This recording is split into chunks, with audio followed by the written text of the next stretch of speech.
Сәлем достар, қалдарыңыз қалай? Бүгін мен осындай өте әдемі, пышный бауырсақ жасаған болатынмын. Және осы бауырсақтың рецептімен сіздермен бөлісетін боламын. Менімен бірге аяғына дейін болыңыздар.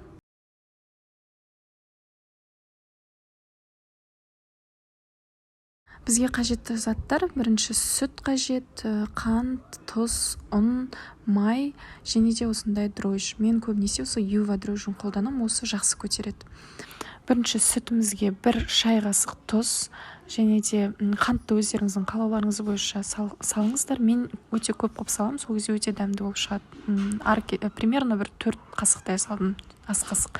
Сосын 1 шай қасық дрожжымызды салып, одан кейін 1 ас қасық сұйық майды қосып, жақсылап араластырамыз. Ұнды өздеріңіздің көздеріңізбен салсаңыздар болады. Яғни бұл жерде қатты қолға жабыспау да керек, және слишком қатты болып кетпеу де керек.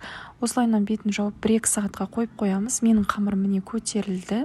Оны 2 бөлікке бөлдім де, әрқайсысын осылайынан жайып, осылайынан тестамызды кесіп дайындап қоямыз.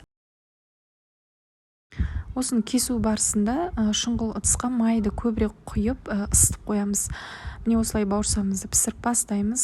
Осылай қызарғанға дейін пісіріп, жаймендеп аламыз. Бауырсақты дайын болды. Түрі мен дәмі енді бір-біріне сәйкес келеді деп айтсам болады. Дәмі енді өте керемет болды. Барлықтарыңызға жасауға кеңес беремін. Дәл осы рецептпен жасасаңыздар өкінбейсіздер. Осы рецептпен дәмі өте керемет болып шығады. Менімен бірге болғандарыңызға рахмет. Лайк басып, маған тіркелуді ұмытпаңыздар.